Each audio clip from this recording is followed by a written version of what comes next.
This short demo will show you the basics of using the Azure Modeler.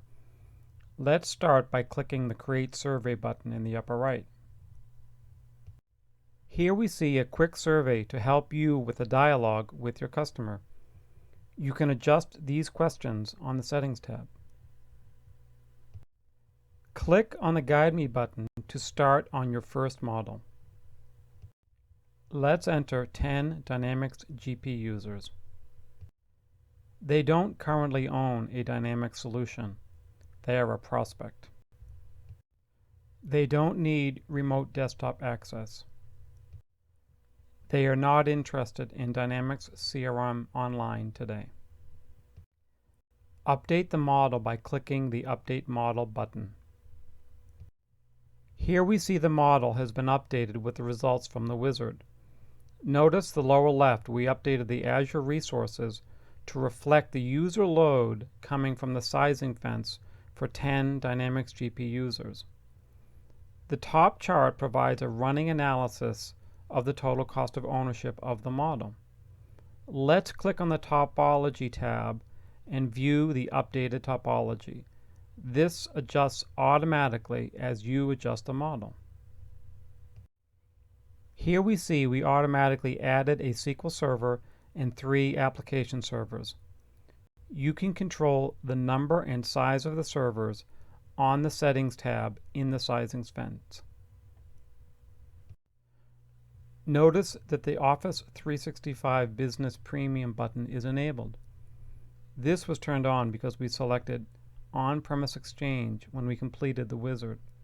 Exchange is a candidate cloud workload. In the chart on the top, we notice that Dynamics GP on Azure is tracking similar to the competitive SaaS offering. It's important to recognize that we are proposing to move more workloads than the competition in this model. Let's add Dynamics CRM to the model as well. Click on the Dynamics CRM Online button to enable this option. Notice the chart at the top now exceeds the competitive offering. Note the chart on the right, we are moving more workloads into the Microsoft Cloud. Let's see this reflected in the topology. Notice that we added a domain controller and then the updated CRM Online option. Now let's flip the license type. We want to go from subscription to perpetual. Click the button labeled SPLA.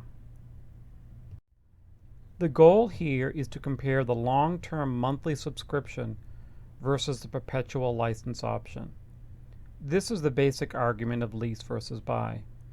Over the long term, buying perpetual may offer cost savings. We need to add license in your implementation.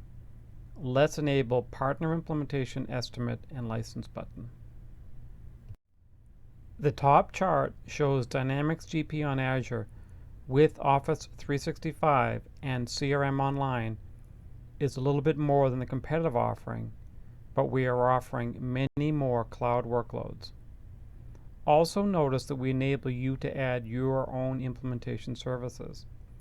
50K estimate in this model. You set the value here. Let's create an email of the model to share with your cloud prospect. Name the model and hit OK.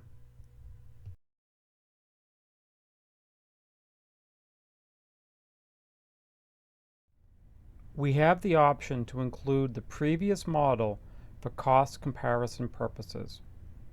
It's important to be able to model various options and share these with a prospect. Here we see the output from the modeler in an email to share with the prospect. The first table shows the Azure costs as well as other Microsoft Cloud and your partner costs. The topology is also shared with the prospect to help envision the end-to-end Microsoft Cloud solution being proposed. The total cost of ownership table is an important item to share and review with the prospect. The left chart shows the projected costs for 5, 10, and 15 years. The right chart recaps the on-premise workloads moving to the Microsoft Cloud. As well, we provide a few relevant links to help them better understand the options proposed in this model. Here we see a recap of the previous model shared with them for optional cost compare purposes. Presenting options is a great way to showcase the power of the Microsoft Cloud solution. One other feature of the Azure Modeler is to create a customized PowerPoint presentation to review and leave behind. This presentation is designed to be modified by you with your branding and value add. This template is in the Azure Resources tab and will export automatically. Enter the prospect name and hit OK.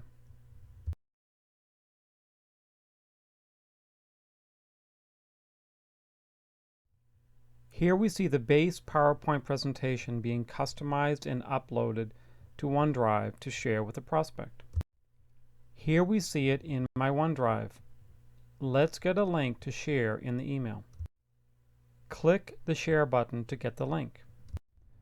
Let's create the link and copy it to the clipboard.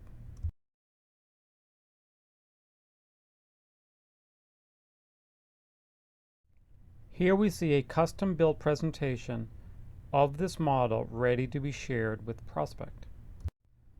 The email template provides a word anchor to add a link to our OneDrive content. Click on the word Here to add the link. Now we paste the hyperlink from the OneDrive into the mail document. Hit OK to add the link.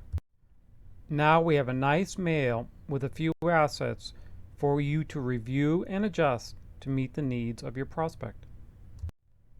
Let's quickly review a few other simple features of the Azure Modeler. Here we have a list of Azure resources that can be shared in the email. This list is designed to be tailored by you. You should add information about your organization and services on the Azure Resources tab. Click on the Proposal tab. We also have a proposal page template that we use to create a customized PDF.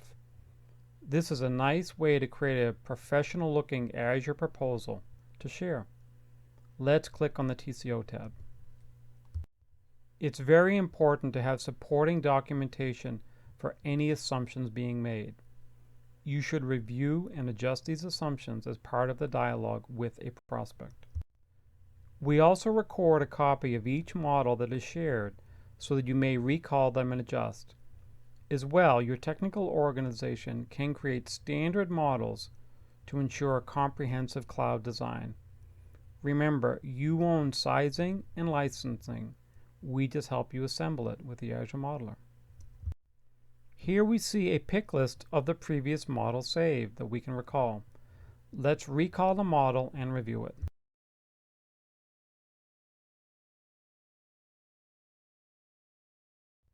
Notice the lower left, the Azure resources are in red and bold.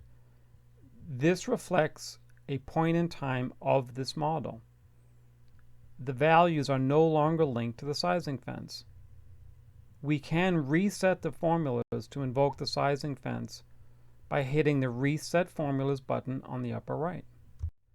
Notice now it's no longer red and bold. This indicates that the sizing fence formula is currently active on these cells. Finally, the Azure rates do change periodically, and you may wish to adjust them to match your own rates. You may do this on the Azure Pricing tab. Here we see a few alternate currencies that you can invoke on the main page of the modeler. As well, there is a button in the upper left to update the Azure rates. We update the rates periodically, but you own the accuracy of these Azure rates. Notice the date change in the upper left to reflect the Azure rates as of 7/11 after we hit the Update Azure Rates button. Thank you for investing the time to review the Azure Modeler for cloud workloads. We hope that this toolset assists you in developing a value-focused and strategic dialogue with your customers and prospects around the Microsoft Cloud for Business.